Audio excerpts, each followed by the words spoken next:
So often we will see clients, we'll see folks that will want to implement a CRM. They're buying HubSpot because they want to solve that very problem. They want to figure out how marketing and sales can work together. But here's the truth. The technology isn't going to fix it alone. The technology doesn't magically create collaboration. The technology enables that collaboration, but that is dependent on people. It's dependent on your marketing team knowing. You're listening to RevOps Champions, a podcast created for B2B leaders to help you align your people, streamline your processes, trust your data, and leverage technology in order to grow your business.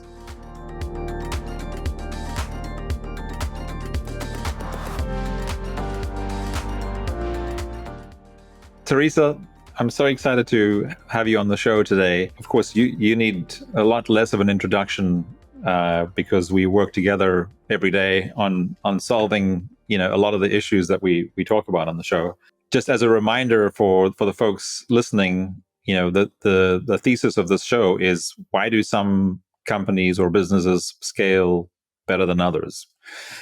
And as we were chatting in the office, well, I guess probably for the last few months, but more recently, we're going to dig today into the topic of change management and how integral a part that is of what we do when companies first come to us. However, they got to the decision that they need either a new CRM or they need a CRM for the first time. A lot of them start off thinking, well, let's just choose a CRM that seems like it might be the best fit for us based on what the CRM sales folks have told us. But, a lot of them aren't thinking about what a successful CRM implementation actually looks like. And obviously with your years of experience in CRM implementation, first in the Microsoft Dynamics ecosystem and now in the HubSpot CRM ecosystem, because of your training, but also your experience, you've seen how critical change management is in the successful implementation. But I think more importantly for a lot of leaders and business owners that are listening is you seem to believe that it is the fastest route to ROI on a CRM implementation. There are probably a few spoiler alerts in there, but that's what we're going to dig into today. So the other thing that we talk about a lot on the show are the four pillars of how we think about an implementation, which are also the four pillars as we think about of RevOps. So, when a lot of our clients post implementation, how we support them is through our RevOps consulting services, which essentially is continuously optimizing and maximizing how their teams across marketing, sales, and customer service use the tools that they've now been given and trained on. And those pillars are people, process, data, and technology. But as you and I have talked about, it's really about data, process, and technology, because without people, nothing in a business would work. Whether we're talking about RevOps or CRM implementations or running a business, period. So clearly, people are always going to be part of any pillar in doing anything in any business. And people really are the underlying pillar to the other three pillars. Absolutely, I'd say they're in the center. They're the glue for the technology, the process, and the data. Right. That's really what change management is about. I think that change management is a fairly new discipline. It's newer than project management. So many people are used to talking about project management, right? You would never do a big project, a CRM implementation, without having project management. Why is that? Well, because project managers, they're making sure that you are meeting the objectives of that project from a budget, timeline, and scope perspective. Project managers are in charge of that technical side of the project. But what we know, and research has shown over and over again, is that it's not just the technical side of a project that is what gets you to have a great result. In fact, that's really just part of the equation. If you are not considering the people component of any project, of any sort of transformation, you will absolutely miss the boat. Your ability to reach the intended ROI on whatever that technology investment is will be very, very much slowed down and potentially impossible to reach unless you are really managing everything that people in your business need to change and do in order for your business to reach that ROI. So I'm incredibly passionate about it. I became passionate about it before I even kind of knew that change management was its own discipline. And it was something that I found was just a natural thing I started doing as projects were going and we were implementing things company wide, because I saw that, right? Okay, this is just part of the equation in terms of making sure things are happening on time. But hey, did we train our team on how to do this? Have we talked to them? Have we brought them into the fold? And by the way, at a leadership level, have we even considered what we really need people to be doing and to change in order for us to actually get the result out of the system that we wanted?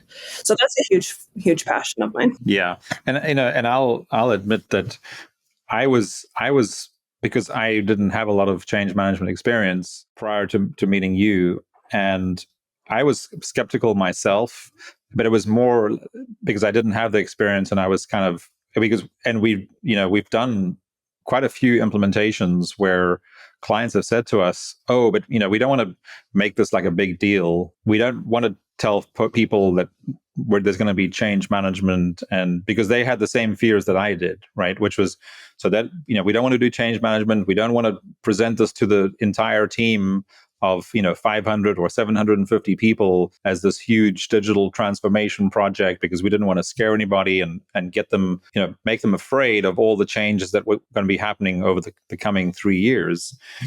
And when the first few clients of ours that did that, we were like, okay, fine, we can work with you. And one of the prerequisites for us doing that was really, as long as there's buy-in from the ultimate leader of the company, so the CEO, and there's a very clear internal champion who's going to be running this for the company, we can probably figure it out.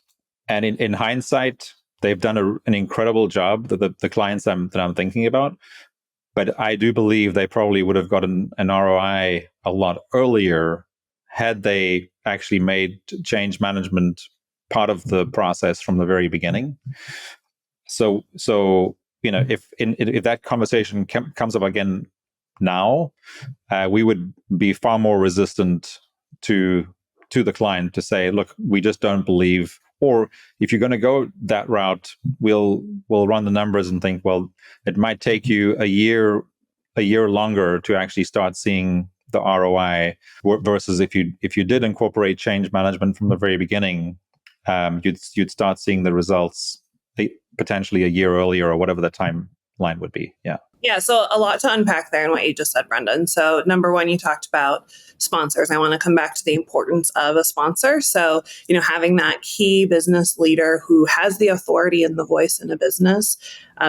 Research has shown over and over again that the number one predictor of success in any change initiative is an active and visible sponsor. So let's come back to that in a moment. You also mentioned the importance of what I would call a change champion. So someone in that organization that is really championing the tool, the process, the change, getting that feedback, right? Those are critical roles.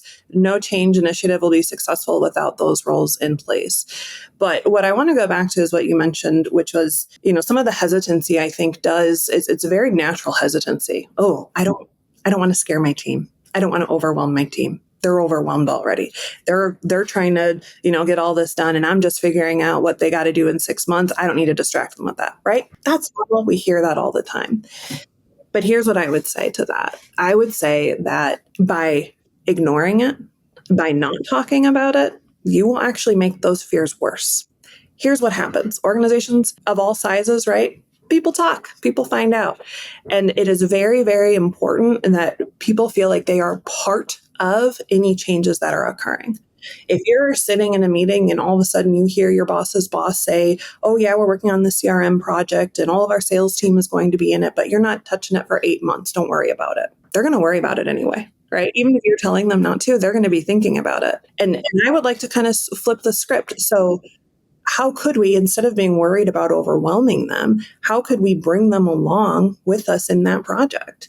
And you don't have to overwhelm them in that, right? It's as simple as, we are going to go down this path here, and here's why. And by the way, here's why now. That matters. Why are we doing this now, right? We need to grow revenue, and we have a hypothesis that we have a lot of inefficiencies in our sales process, and so we're really going to focus on a tool and a process to help our sales cycle, right? That message, very important for the team to hear, to understand why and why now. And I think if you start there, you don't have to overwhelm them. You don't have to tell them, hey, this is the budget that we're spending on this. Hey, these are all the meetings. These are all of the decisions that we're making. No, it's just keeping them informed at a high enough level so that when you do need them to change, when you do need them to learn a new process, they don't have that instant resistance because they did know about it for all that time. So it's planting those seeds. Yeah.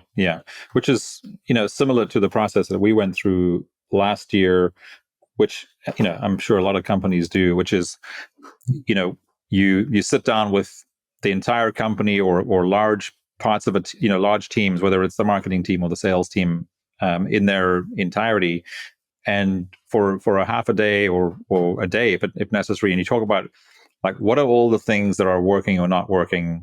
Some companies do this on a quarterly basis, others do it on an annual basis. What are the things that are working or not working in the business or on our team or in our department?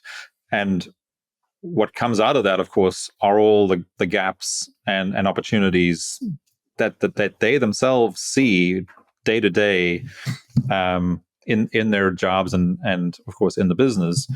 And again, it's playing back. It's saying, okay, so this is what we discovered as a team together. These are all the gaps and opportunities we have. We've gone away, done some digging, and we've realized that there's, by doing it, the example of the CRM implementation is a CRM implementation will actually address 80% of the gaps that we discussed. So they're already part of the process because they were the ones that raised the issues that were the things that weren't working. So it makes it really easy, right? Absolutely. And I think there's a fine line with that though, Brendon, right? So I am by no means an advocate for decision by consensus. And I think that sometimes, maybe change management gets a bad rep because it feels like it's too focused on building consensus or some of the more emotional sides of things. That's important, but I haven't really seen successful businesses thrive by making decisions by consensus. So that's really not what we're trying to do when we're trying to get feedback. So in that, it's really about how you set it up. It's not, we're going to solve every single problem that you have. It's, we're embarking on this journey to really inform better how we serve our customers and how we close sales. So in doing that, we have some hypotheses on the things that we'd like to inform and to change, right? But we want to hear from you who are actually speaking with our clients. What are the top pain points, right? And so it's not saying we're going to solve every single pain point that you have right now or every opportunity. It's, let's actually look at this and make sure as a team we agree that we're working on the right things. So it is really a fine line, but I think it's all about how you set that up. And then I think it comes down to the importance of what I'd call your change champions. So that's a really, really important stakeholder group that you're going to have in any sort of transformation project like a CRM implementation. Change champions can be many different things. Right? Your change champions might be your group of mid-level managers that have been empowered and are responsible for gathering feedback from their teams and bringing that to the project team. Change champions could also be, we all have those folks on our team that are naturally just jump on changes. They're okay with them. They embrace them. Sometimes those are great people that you'd want to bring in as part of your natural project rhythm to continuously get their feedback and their thoughts throughout the way. My favorite person to actually convert into a change champion is a resistor. Because if you have, let's say, in every business, you probably can all identify and think about that person in your business that, you know what, when you're talking about something new, they're the ones that are going to have a little bit more natural skepticism. I actually love those people. We need those people in our business. But think about how more powerful it can be because everyone in the business knows about that person, right? So think about how powerful it can be if you get that person on your side. If you say, hey, I know you've got some concerns and I'm just going to have a conversation with you. I want to really talk to you about why we're doing this.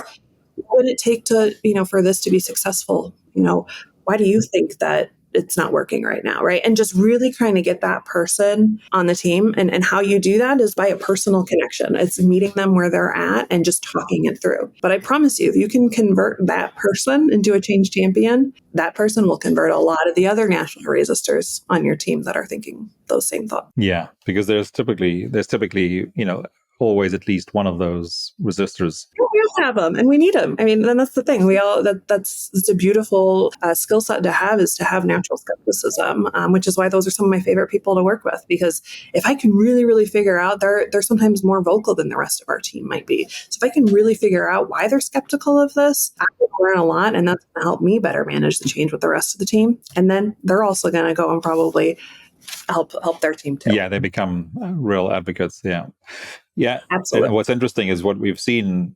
I would say maybe up until about 5 or 6 years ago, the resistors were in the work that we were doing were almost always the sales leader, right? The VP of sales or whatever their title was. But it's been really interesting to see how that's changed in the last 5 years, where often the sales leader, instead of being the resistor, has actually been the champion right from the very beginning, because I think they've seen because of the significance of a CRM today, how it empowers their teams, and because they're working far more cross-functionally. So a great sales leader is working far more cross-functionally today than they were 6 years ago. Working really, what we've heard over and over again on the podcast has been we asked the question, well, why was that company that you worked at, why was it more successful than a different company that you worked at? And the answer will often be, if we're speaking to a sales leader, it's because the marketing leader was the person I worked with closer than anybody else, right? And that was not the case 6 years. I mean, of course it happened, but it was more the exception than the rule. Whereas today, you see leaders who were typically the resistors before, they are now the ones actually leading the change and championing the change, which is very refreshing. Yeah, it is. And truthfully, I don't know how you are in today's age. I don't know how you're a great sales leader unless you have a great CRM too. So I think it really does matter for them, and that they see the importance of having a very strong CRM, not only to manage their business, but to manage their team, because you can really, really look at an individual level, their activities, their output, where they, the time that they're taking on different activities, and to be able to have those moments, that data really informs how you can coach your team, and you will have a much more high performing team if you have that data in that system. Yeah. I mean, and then I guess if we sort of take that thread a little, when we're implementing a CRM, or a company's implementing a CRM, what we've seen, that the implementation always needs to be done focused primarily on the people who are going to be using it most, right, every single day. Which the pure CRM from a sales perspective, clearly it's going to be salespeople are going to be the front runners there. And again, the sales leader understands whether they have a sales team of 10 or 50 or 100, it doesn't really matter. But what they want their salespeople to be doing is working on the activities that are the highest value as much of the time as possible. Which is usually talking to customers and not entering data in CRM, right? Correct. So I see it as part of a great change management effort, a great digital transformation, any sort of CRM implementation. If you're working with the sales team, one of the top things you need to be thinking about is, are you reducing the number of clicks that seller has to make in any given system? Reducing the time that they have to spend entering that data. Because we know for the business, we need that data. We rely on that. Gosh, I can't manage our business. I can't manage our forecast without that. It is so important. But there's a couple things that are very important then as you're designing that system to ensure that those sales members will actually want to use it. Number one, fewest clicks as possible. I will say that over and over again until I'm blue in the face, as fewest clicks as possible. That really stands for any role, but especially sales, because we need them to be on the phone talking to prospects, right? The other thing that I was thinking as we were talking about that was, one of the fundamental so just moving away from change management for a little bit, but I think it shines some additional light on potentially the importance of it today, because again, up until about 5 years ago, for most mid-market companies, the CRM was very much a sales prospecting tool, right? Which is really not what it was initially or originally designed for. It's called customer relationship management for a reason. It's not meant to be used just as a more effective prospecting tool. And so and HubSpot, for example, the reason they now call their CRM the customer platform is because it's not entirely just for sales. It's a way to have an integrated platform across marketing, sales, and customer service. So the way to reduce clicks for the sales team is for all the customer data, whether it's coming from marketing or from customer service, it's updating in the CRM in real time every single day. And that's what shortens the time that a sales rep needs to spend prepping for the next conversation with the next most important high priority customer, is because all the data is in that client's profile in the CRM in real time. So if that client downloaded something or put in a ticket with customer service within the last 10 minutes or hour or 24 hours, it's in the CRM. And that is potentially really, really important information for that sales rep to have, to go, oh, I noticed you just put in a ticket for X, Y, and Z, or you downloaded this checklist or ebook that our marketing team just put out yesterday. Was there something specific in there that you wanted to know about, or is there something you need help with, kind of thing, Whereas before, it was just not used in that way because the CRM, the sales part of the CRM, wasn't integrated with the marketing or the customer service part. But anyway, that's no. I think you really speak to some important points and how the industry has really evolved over the past several years. Is we do have this much more importance on cross-functional collaboration. And so from a change perspective, right, I would be thinking, okay, well, how typically was marketing doing that handoff to sales? Because so often we will see clients and we'll see folks that will want to implement a CRM. They're buying HubSpot because they want to solve that very problem. They want to figure out how marketing and sales can work together. But here's the truth. The technology isn't going to fix it alone. The technology doesn't magically create collaboration. The technology enables that collaboration. That is dependent on people. It's dependent on your marketing team knowing why you're doing this in the first place. If they just think, oh my gosh, I've got to enter all this more data and I got to qualify this, they're not going to want to do that. But if they know that they're going to have a much higher chance of converting those MQLs into SQLs and that they're going to have a better, result for the business, that changes it for them, right? Oh, well, that's why I want to do that. Yeah. I think as you're thinking about that, one of the things that I'm most passionate about is, it's going to sound silly, but required fields.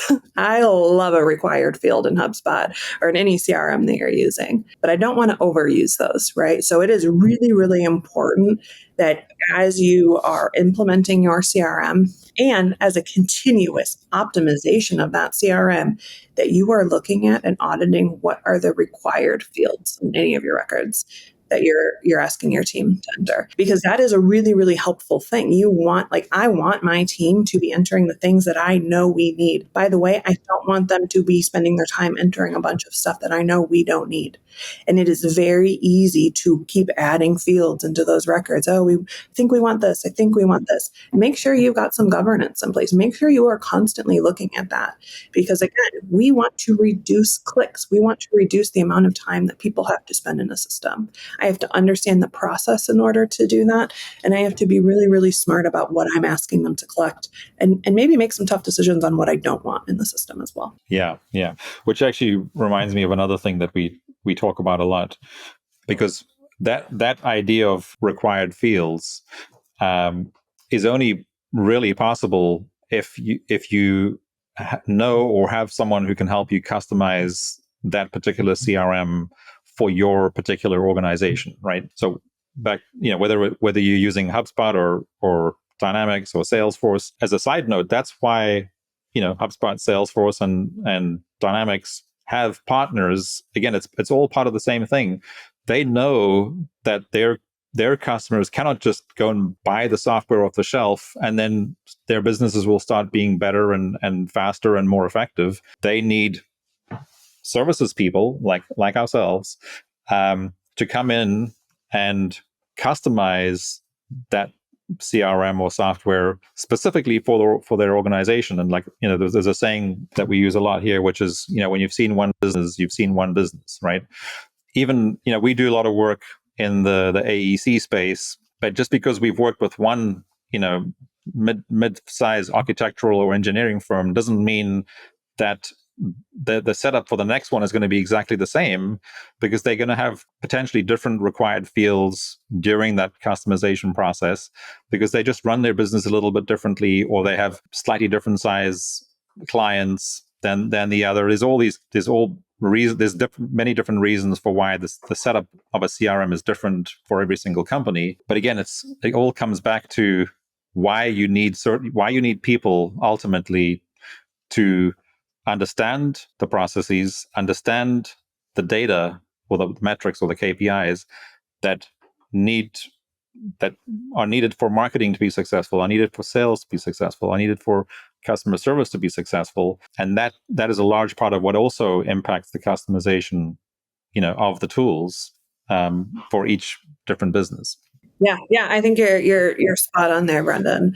I think that, when I think about it as a services provider, yes, we know that clients, they can implement themselves, right? You can self-implement on HubSpot. There's a disconnect that sometimes we find when we're going through our project cycles, because when we begin a project, we are not going to start by just going right into configuration. That is never the first thing we're going to do. Often that's sometimes what people will expect, right? But there's a very, very important phase that has to occur before. And I think so often this phase is what is skipped when clients are self-implementing.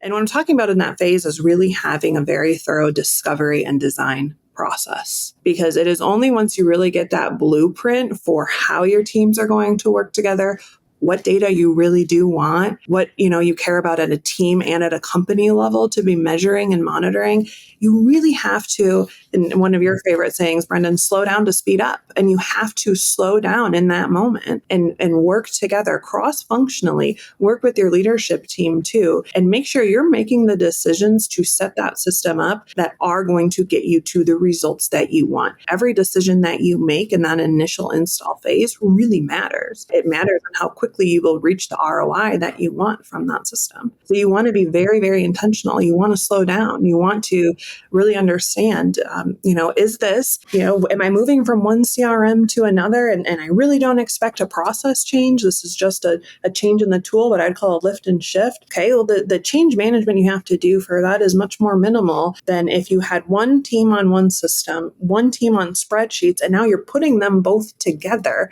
You've got a brand new process. And so you really have to spend more time in that case thinking about what that process is. Who's entering which field? What's the handoff? What's the trigger? What's the gate? And how do we use technology to set all of those things?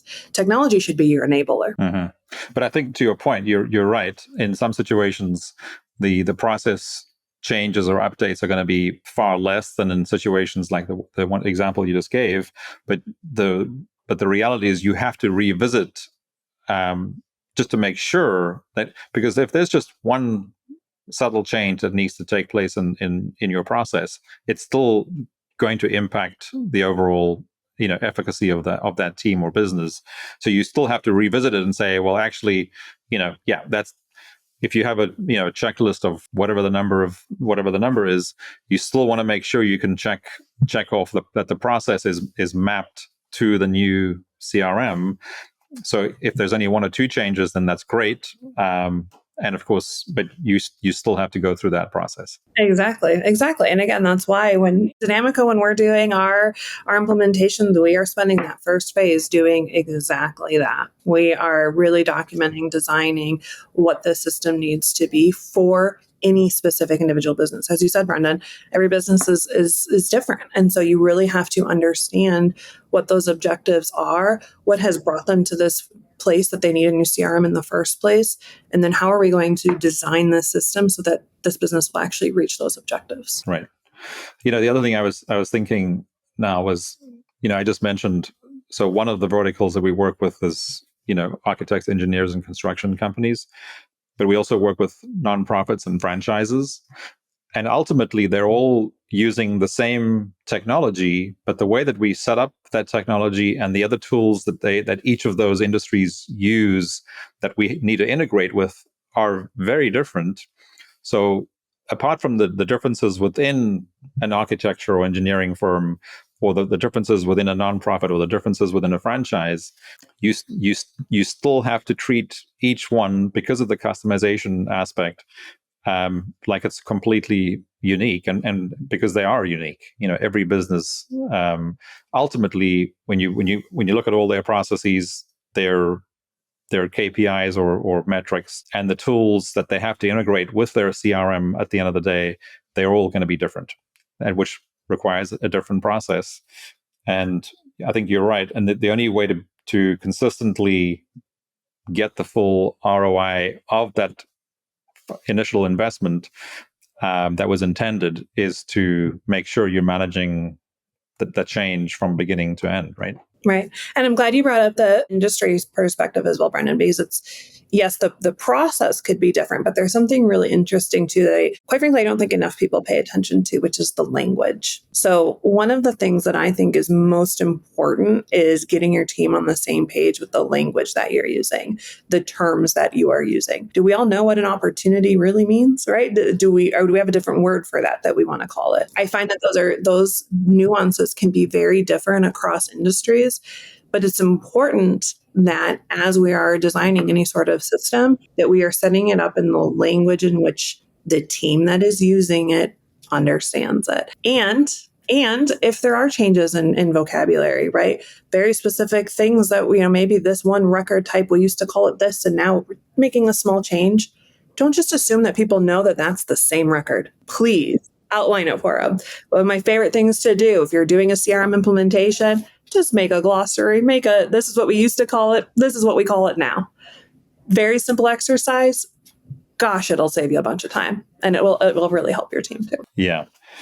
And I guess that example that you gave of what an opportunity looks like in one organization could be very different, and where that difference shows up is in the handoff between the marketing process and the sales process, right? And which is why, again, it has to be very clear in your particular organization where that is, and it's going to be different to every other company. The way that you qualify an opportunity, and whether that happens on the marketing side or the sales side, or in the case of a nonprofit, whatever they end up calling those. But again, this comes back to what you were saying before about customization. Is it a donor or a customer or a client? Those things are, of course, all the details that a lot of companies don't think about when they're first embarking on a CRM implementation, especially a new one. The sort of rip and replace situations, they're typically more familiar with what it is that what that ideal future state looks like of their CRM. But again, still you have to revisit that, like as we said before. Right. And I think rip and replace or lift and shift models, I think we're not seeing quite as many of those anymore, because people do see really the benefit of working more cross-functionally than they have in the past. They do see the benefit of really looking at their processes and optimizing those as they're going into install new technology. Unless you have a very specific timeline that's warranting and making sure you're moving off of one system to another, I think it's very prudent to look at processes versus just assuming you'll do a lift and shift approach right away. Yeah. And I think part of this cross-functional collaboration that is now becoming more and more prevalent. So 5 years ago, it was really hard to really understand why the sales and marketing team and a customer service team weren't working more closely together, and why their leadership was happy for those three teams to be living in silos. In other words, in completely different, using completely different technology that was not integrated. So sales couldn't really see what marketing was doing. Marketing couldn't see what customer success was doing, and vice versa. And how that cross-functional aspect has changed and how it's become really the almost like a winning formula for a lot of businesses, which is, again, not coincidental. That's how, 10 years ago, no one had heard of RevOps. 5 years ago, there were still a lot of companies, especially in more traditional industries, like AEC or nonprofits or even franchises for that matter, where they still don't know what revenue operations is. It's because they might still be thinking of marketing and sales and customer success or customer service as separate teams, which they ultimately are.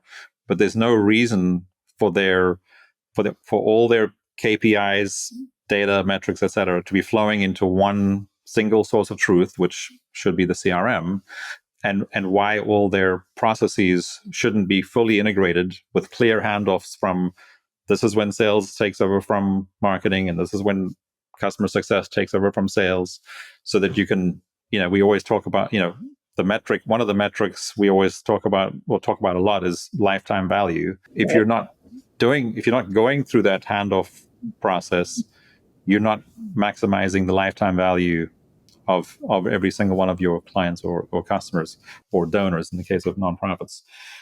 And again, these are all just, examples of all the things that we and any organization doing an implementation.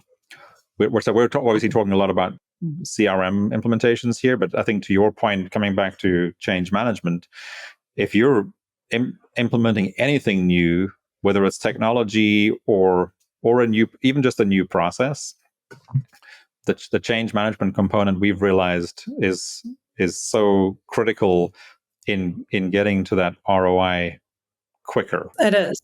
And I think to that, Brendon, I'd like to spend a moment or two talking about what I would call building change competencies within your team and your organization. Some folks might refer to this as change resilience as well. So we know, and I think we're living in a time where change is more rapid than it ever has been, right? Let's look at AI, look at how it's transforming the way we're working. I think in that, right, it is very, very important, and I feel very strongly that teams and companies need to constantly be thinking about what are they doing to ready and prepare their teams for that. What do I mean by that?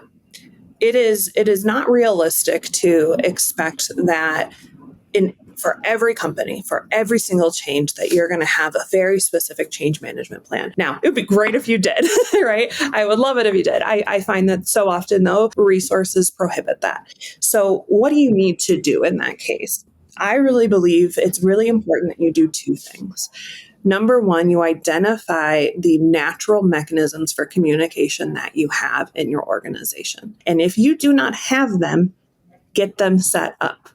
Do you have a weekly meeting with your entire team to share information? Because that weekly meeting, it can be a 30-minute. Every company I've been in, we've instituted that.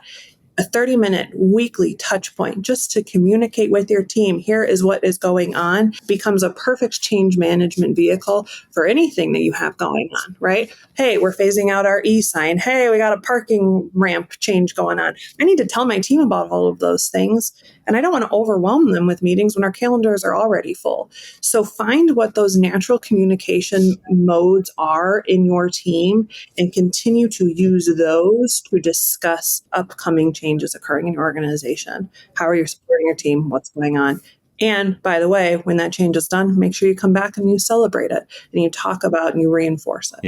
Yeah, really good. Yeah, really important to build that communication channel. The other thing I would really recommend that all businesses really start doing is to think about how you are equipping your people leaders, your people managers to effectively have these communications. Managers are, I would say that middle management layer is really your secret sauce for making sure that changes are occurring in your company, because they need to, not only take what's coming in from the company, but then they need to also make sure that they're training and helping their team. And so make sure, be very, very explicit with your middle managers. Here's what I need you to do in this. I need you to communicate to your team. I need you to be the liaison between your team and me right now. I need you to reinforce and hold them accountable. Yeah. Very explicit with them. I think we should probably wrap it up here, but I'd like to have you back on again, Therese, because we've been talking about change management and implementations of CRM, but we haven't even talked about ProSci yet, which of course is the big name in change management training. But I think let's maybe leave that for a different episode. That sounds great. And if you're curious, you can check out ProSci. They very, very well-respected change management organization. There's many different frameworks. I prefer ProSci because it's really rooted in research, and I like research. So finding that we can go back to statistics and research, I find to be very helpful. But, ProSci overall is just going to go through some of the same things that I mentioned here today, but really thinking about, and this is what I'd like to leave our listeners with, change happens at the individual level. So when we're managing change, when we're thinking about it, we just have to remember that change is occurring with the person. So in that, empathy and compassion is really important as you're a business leader looking to reach results from a project that you are implementing. Don't just get upset that you're not finding them, right? Oh, my team is stuck. Is it the team? Are there a couple of people that are stuck? You really want to figure out who it is, where they're stuck, how they're stuck. That's how you help them. It's the movement of all individuals, all team members adapting a change. That's change management. It's not the team as a whole. It's every single individual. So is there anything else we wanted to cover while we're together? I don't think so. Therese, do you think, is there anything that we need to tie this together, or do you feel good? Let's do this. So as we close here today, I'd like us to bring us back to really the hypothesis of this show, right? What are some of the things that help companies scale better than others? I have a very strong belief that change management, building change competencies and change resilience in your organization is one of those secret things that is going to help you as a business grow and scale faster, because your business is made up of people. So help those people help you. Yeah, that's really good. And then Therese, so you've talked about ProSci a little bit, but what other advice do you have for anyone that's looking to learn more about the value of change management? I think ProSci is a great resource. There are a lot of free resources that they have available on their website. And the great thing about ProSci is that it is research backed. So it's a great place to grab some of those stats, really find that you can bring those to your executive leadership team and really start building the case for why you need to be maybe thinking about change management in a different way, why you need to actually be spending your time planning for it. As much as you're thinking about project management in any initiative that you're doing, think about change management too. And are there any good books on change management that you'd recommend? Oh, there's some wonderful ones. I really enjoy, there's a couple ones that speak around the ADKAR model from ProSci. If you look, Tim Creasy, I'm forgetting the other name, but Tim Creasy does a ton of great research and publishes great books on that. There's a great one on the ADKAR model. ADKAR is the ProSci model for individual change. Learning more about the ADKAR model would be a great place for anyone to start, because it's really just understanding what is that individual change curve that anyone needs to go through. When you understand that, you can really start identifying where your team might be stuck and then how you can help them. Yeah. And ADKAR is ADKAR. Is that correct? It sure is. Stands for awareness, desire, knowledge, ability, and reinforcement.